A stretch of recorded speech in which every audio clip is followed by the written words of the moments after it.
what is happening in Ukraine, what is happening on the front line, what is the impact of the war on Ukrainian energy and economy, what is happening in Crimea and how Ukraine tries to attack it.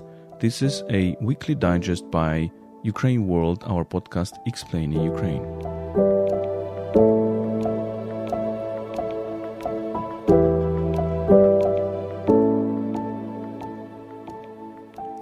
My name is Volodymyr Yermolenko. I'm chief editor of UkraineWorld.org. My co-host is Tetyana Ogarkova, who's in charge of Ukraine Crisis Media Center International Outreach. Ukraine World is brought to you by Internews Ukraine, one of the oldest and biggest Ukrainian media NGOs. Before we start, let me remind you that you can support us on Patreon, patreon.com/UkraineWorld. We spend the majority of your support to help people affected by this war.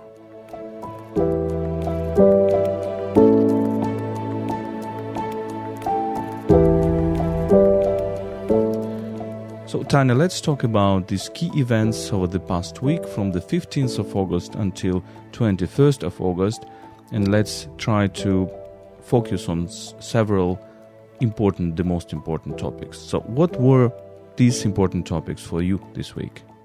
Well, let's start maybe with Crimea, because Crimea this week was a kind of a turning point in Crimea. The week started with the creation of a kind of council, government council, which would be focused on the deoccupation of Crimea. So this topic is extremely sensible for Russia.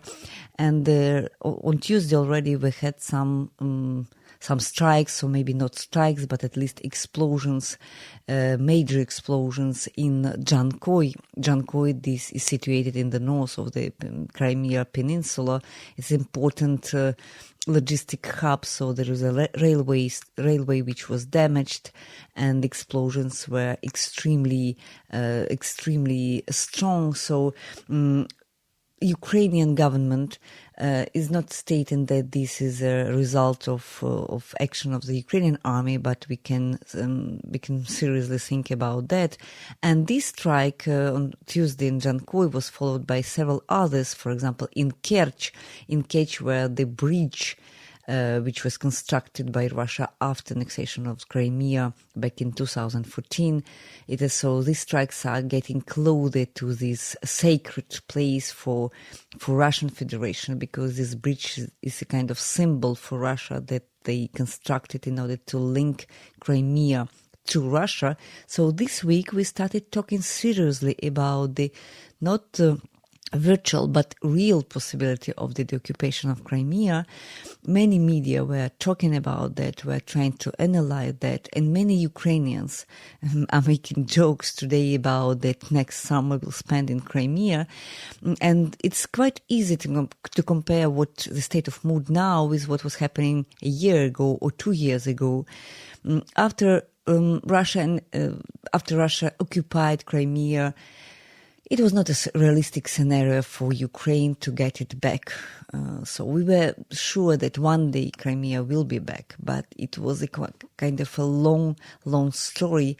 But now with this full invasion of Russia, so we understand, and with the strikes which show that Ukrainian army is capable to strike inside Crimea, because there were also strikes in Sebastopol, in this very symbolic airport of Belbek, which was taken by Russians back in 2014.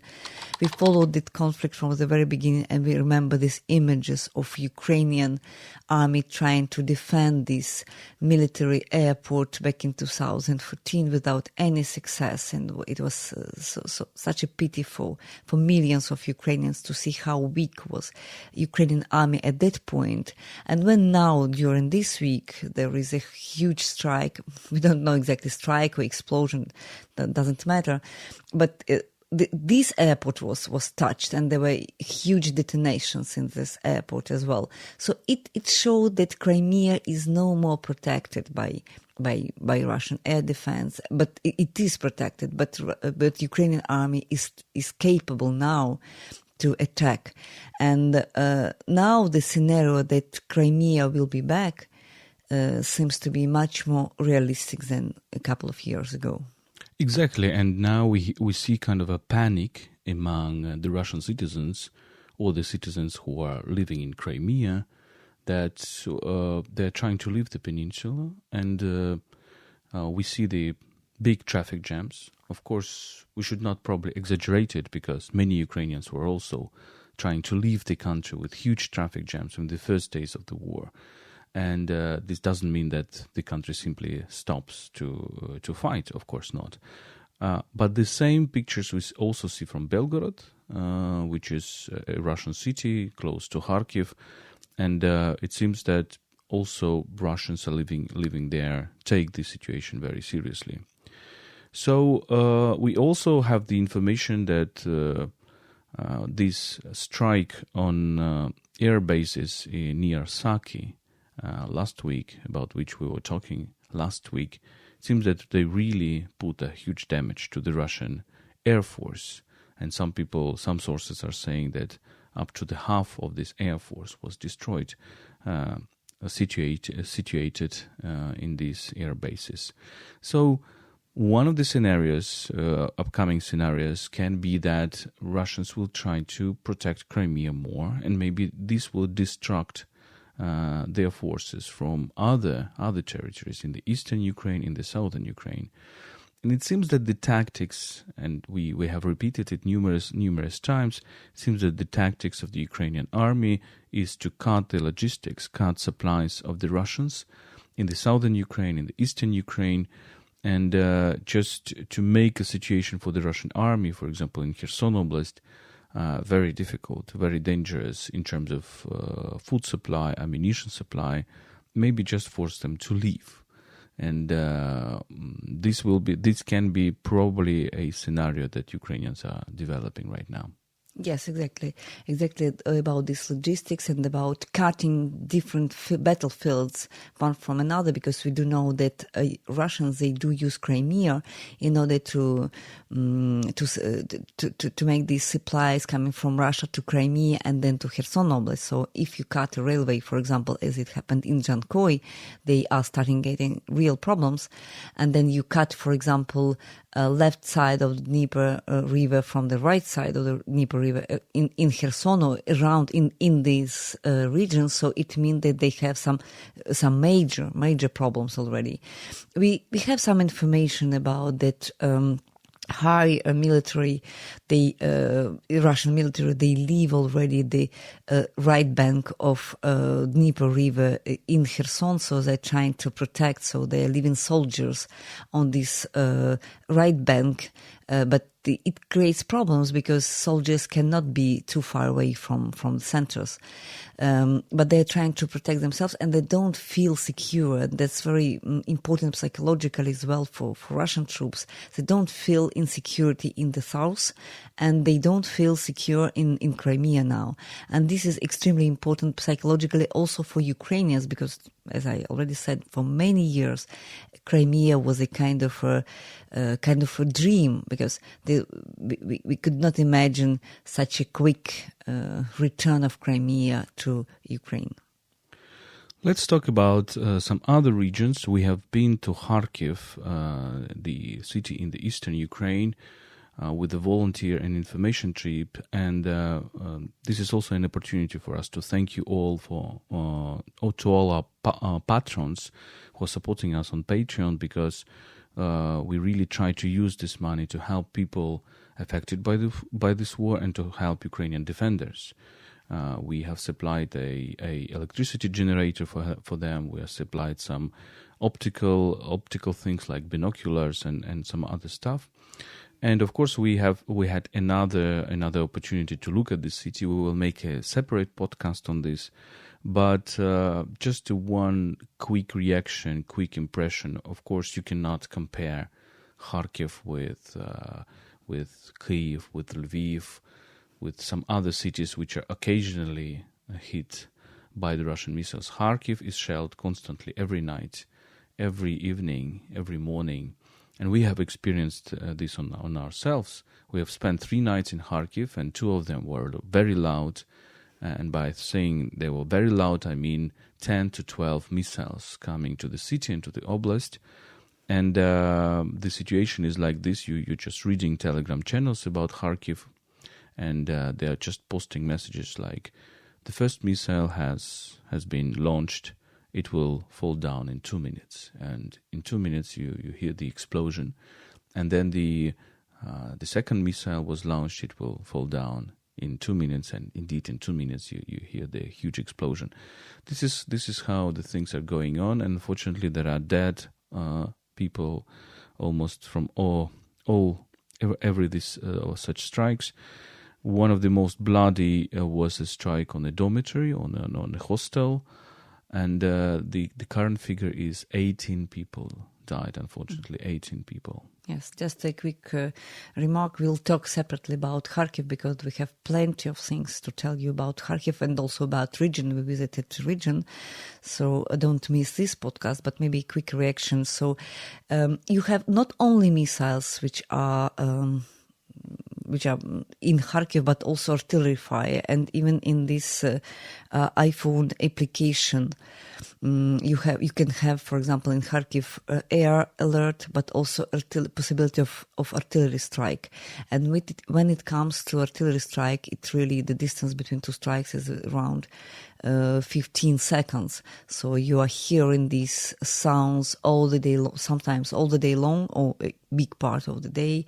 And the most terrifying maybe in night, because during the night, people, just imagine you are living in a city where you cannot sleep properly from each night. So every night you are awoke by these strikes, and you cannot sleep, and you are reading news, and you are trying to detect which building is destroyed and why.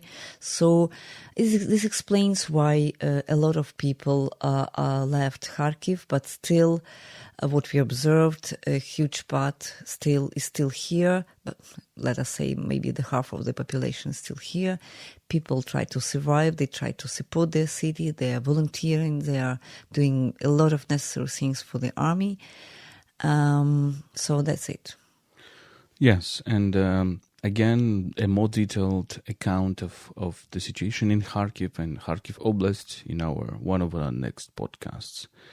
Russians are continuing shelling Ukrainian cities, Ukrainian regions almost every night. Tonight we had the information about the shelling in Dnipropetrovsk region, and I think the information is there that there are injured people, including, if I'm not mistaken, 4 children injured, some of them very severely. So unfortunately our kids are dying as well, and children are dying. And on the personal note, we can say that every day we receive the information about the death of our friends, of people who went to the front line, of people whom we knew. And this is, of course, psychologically extremely difficult. And also some strikes during this week on Mykolaiv today, but also several days ago, where a university of Mohyla University was struck. So there were huge damage to this university, and it's extremely painful for us because it's a part of our university, Kiev Mohyla Academy here in Kiev. And what we understand is that Russians try to strike big buildings because they suppose that there might be some military equipment inside. Even if, for example, the mayor of the city posted several times the videos stating that there is nothing, so no military presence here, but Russians continue to strike, and this is a huge damage to not only to human lives and the infrastructure, but also to what we call educational, cultural heritage of Ukraine. So we will need years to reconstruct all that. Yes, so this is a sad reality, but at the same time we see how Ukrainians are continuing to fight and that they are becoming more and more ambitious. We will talk in detail in a minute.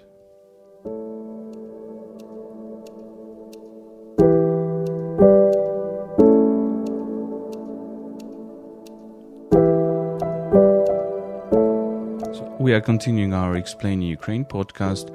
My name is Volodymyr Yermolenko. I'm chief editor of UkraineWorld.org. My co-host is Tetyana Ogarkova, who is in charge of international outreach at Ukraine Crisis Media Center.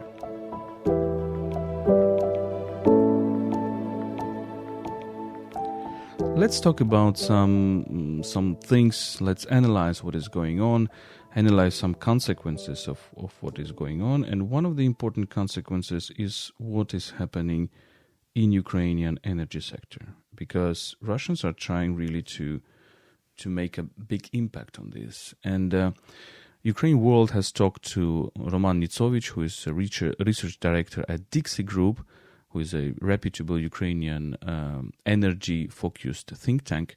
So the key points in our analysis, you can also read it on our website, UkraineWorld.org. We make real, very short analytical briefs after talking to very good Ukrainian experts. So it's important to know that 1/3 of Ukrainian power generation capacities is located on the territories which are currently occupied by the Russian forces. Imagine 1/3. And right now we are talking really about huge problems in the fall, in the winter, because power generation is also heat generation. And everybody here, even in Kyiv, is trying to prepare ourselves for a situation when during winter we either do not have heating at all, and the winters in Ukraine are very cold, or we have the temperature in the houses, in the apartments, which is much lower than we have expected, for example, or people are trying to think about how to live in countryside houses and make the heating on wood, for example, on furnaces, on ovens. This is also the reality. In the eastern Ukraine, if we take eastern Ukraine, if we take some cities like Slovyansk, Kramatorsk, there is already clear situation that there will be no heating. There is still no electricity right now, so there is increasing evacuation of these people, right? Yeah, and also we can mention Kharkiv here, because during our visit to Kharkiv, people were talking about the possibility that there will be no heating in at least the half of Kharkiv, because the Russian army has already destroyed a part of these stations, so they will be suffering a lot during summer, and they expect that even more people will leave the city because it's impossible to live without heating. And what is happening now in Energodar, in this nuclear plant in Energodar, the Zaporizhzhia nuclear plant, is also coming in this direction, because during this week there were a couple of declarations coming from the Russian side, which we can interpret in a way that they will be trying to cut off this nuclear station from at least Ukrainian system. We don't know exactly how technically this would be possible, and if they are going to connect it to Russia or not. This is a huge discussion, and this is extremely complicated issue. But if it happens, just imagine that the whole south of Ukrainian coast, I mean Kherson, but also these southern regions, they will be without energy, and it will complicate things for people living on these territories, occupied territories at that very moment. So what Russians will be trying to do maybe is to connect this Zaporizhzhia nuclear power plant, which is the biggest in Europe, as we know, to the Russian electricity system and to Rosatom, right? So now it's a part of Energoatom, the Ukrainian nuclear power enterprise, and they will try to connect it to Rosatom. And the Dixie Group made an analysis of the foreign projects of this Rosatom. It appears that much of its revenues comes from abroad. $7.5 billion out of the total of $16 billion in 2020. 7.5 are getting abroad. So these are revenues of Rosatom, which are going from abroad. And this is very important because this means that this company is also fragile. So if the Western sanctions, the international sanctions are applied to this company, it will face a very, very difficult situation. Another thing which is also very important is that, of course, and as Roman Nitsovich from Dixie Group told us in this brief, is that the situation in the nuclear power plant is really unprecedented, because If the external power supply of the plant is interrupted and the backup generators will fail, then the nuclear fuel will be not cooled, and this can lead to a situation of a possible nuclear disaster. And the Russian nuclear blackmail, as Roman is telling us, is actually the first in history. I quote, Russia's war of aggression against Ukraine is the first military conflict which creates direct threat to a nuclear facility.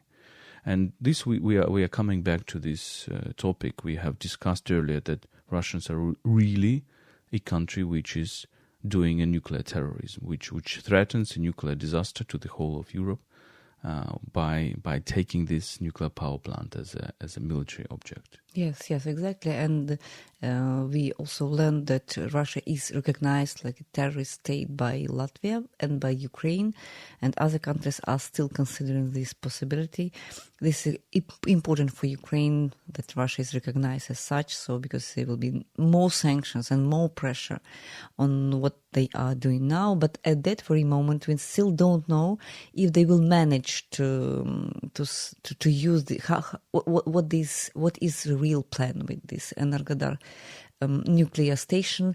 Situation is extremely complicated. They were trying to organize a day off for people who were working at the station. They're trying to organize something. Ukrainian military were saying that they were that Russians were preparing a provocation on the station. It was planned for the 19th of August. 19th of August is over. Nothing happened. So we are still in this situation when we wait what will be going on.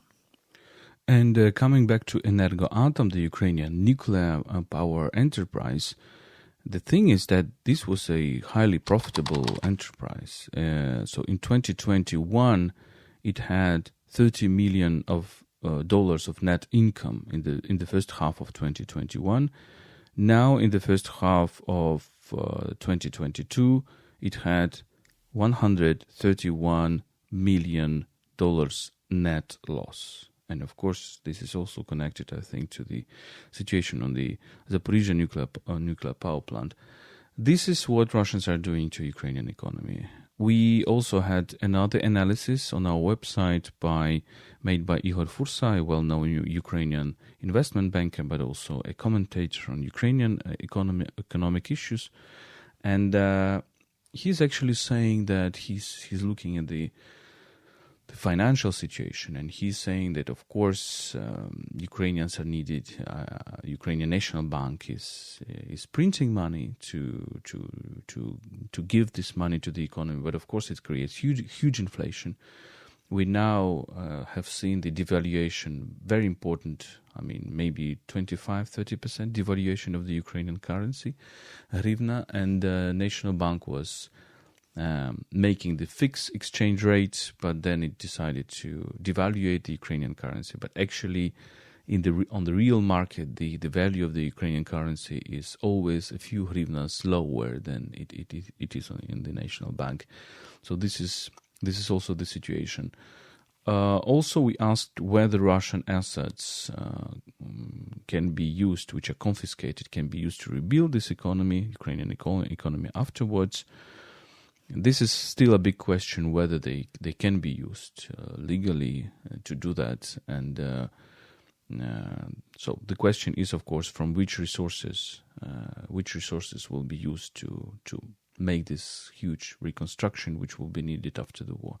Just to give you understanding, no real reconstruction is now possible if we're talking about houses. If we're talking about infrastructure objects, roads, bridges, maybe yes, and this is something that is going on, but houses, private houses, this is still a mid-term future. Yes, indeed. So we observed many villages which were devastated, and people are still waiting for official decision, for this official paper stating how much you can evaluate this damage, and then to proceed to reconstruction. But we can imagine in an economy where everything is so problematic, they will be extremely difficult for these families to continue.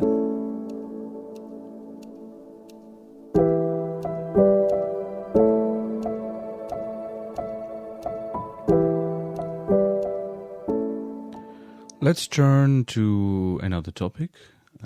Let's talk about diplomacy. What happened in diplomatic front during this week? Maybe the most important event here was this meeting between Turkish President Erdogan, General Secretary of United Nations Guterres, and Zelensky, President of Ukraine, in Lviv. It was a meeting where Erdogan visited Ukraine for the first time, starting from the full-scale invasion of Russia here in Ukraine.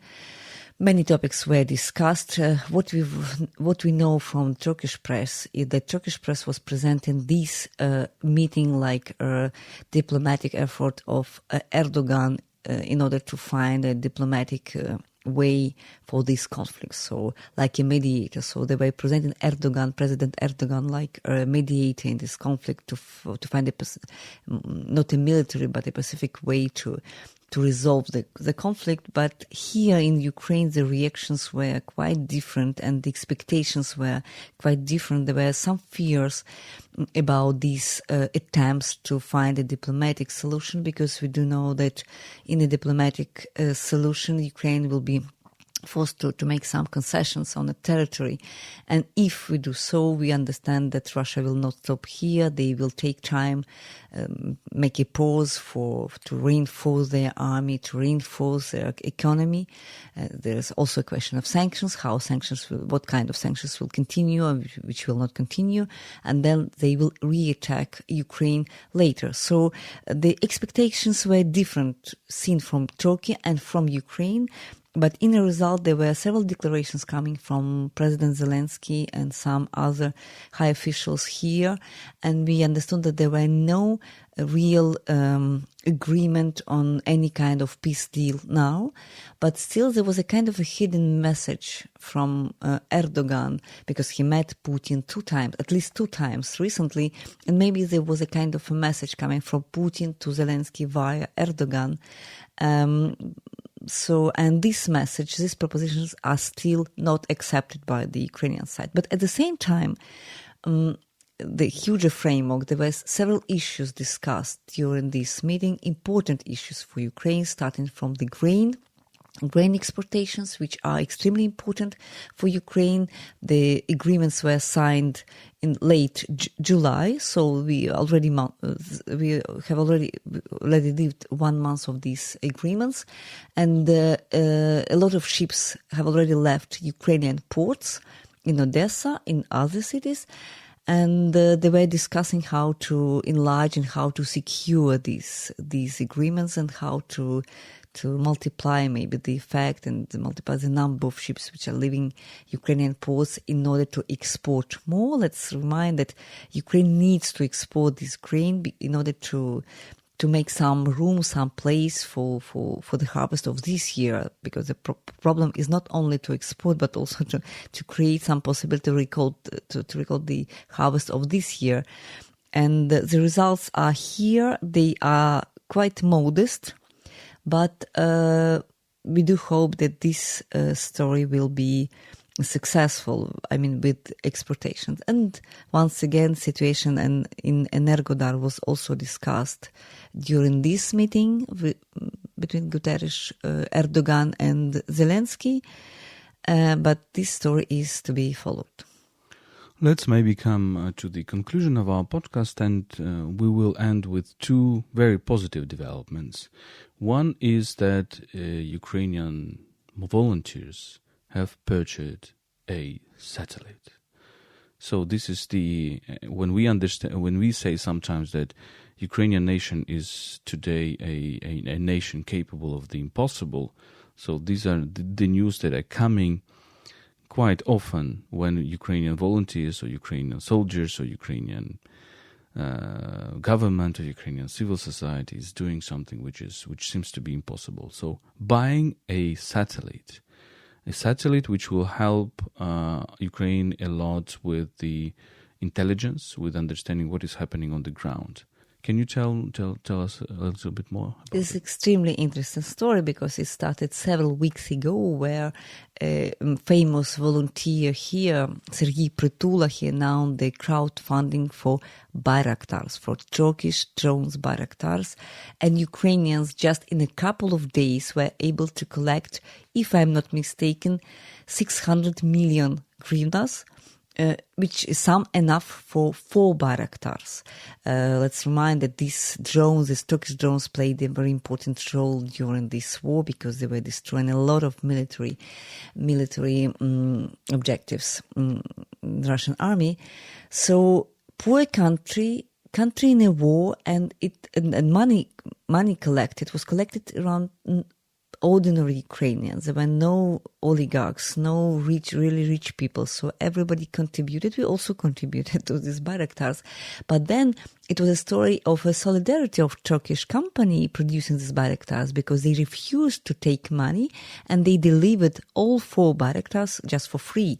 So this volunteer fund of Prytula, they still had this money and they asked Ukrainian Army and the Ukrainian Defense Minister how they suggest to use it, and that came this idea of this satellite. So this satellite which will allow Ukrainian Army to see almost everything on the ground, because they say that for 1 pixel on this image you have only 25 centimeters. It means in fact that you see everything, and even these ordinary drones we use every day to see what is happening on the ground, on the battlefield, they will in a way be not useless, but they will be complemented by these satellite images. So another question, how to get these satellite images to every point on the battlefield when they are needed. But they say that on the images you can see even soldiers, so you can count soldiers. You can see what kind of vehicles Russians use. You can see even a little bit underground. So a lot of information, useful information. And the most important here is that Russia, they don't have the same systems. They try to use, at least they asked Iran for the same service of satellite service, but Iran, which used the satellite service for Israel, they refused to provide these images. So we can say now that Ukrainians, they see better now than Russia. And this is something you cannot imagine, because Russia always presented itself like a country with a very huge and very powerful cosmic army and all these type of things. But now we see that Ukraine is stronger, and it is stronger not because of the help of international partners or United States. Ordinary Ukrainians made it possible. Yes, indeed. And this also shows how Ukrainian society is organized. It is really organized with bottom-up processes, not with top-down. It's not a society of people implementing, executing orders. It's a society of people who are taking initiative on themselves or supporting the initiative of others. Why satellites are important? Because we understand that in today's war, it's not even that much important how much artillery you have. It's important how precise are your strikes. How precise are your strikes, given the big disadvantage that Ukraine has compared to the Russian army, much lesser amount of artillery, of ammunition, dependence on the Western supplies, of course. Having these powerful eyes from the space is really very important. And the last news, the last positive news, the news of tonight, Ukrainian boxer Alexander Usyk has defeated a British boxer, Anthony Joshua, in a very interesting boxing fight this night, and he just defended his title of the world champion. Let me remind that some time ago, I think it was 11 months ago, Usyk has beaten Joshua, and now this was a revenge fight. And actually, there was 12 rounds. I watched this battle. usually the boxing battle is 12 rounds, and 12 rounds, 3 minutes each. And that means that there was no clear winner. Nobody has made a knockdown, a knockout. And after the fight, Joshua was very upset, and it seems that he thinks that the decision was not fair, because the judges were counting,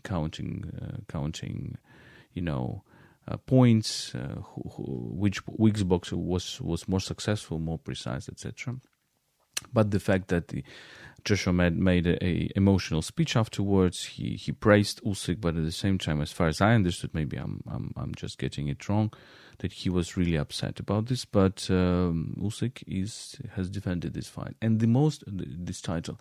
And the most interesting thing is that in the rounds 8 and 9, Usyk was in a very difficult situation. So Joshua was really beating him, and many observers were thinking that, well, the fight is over.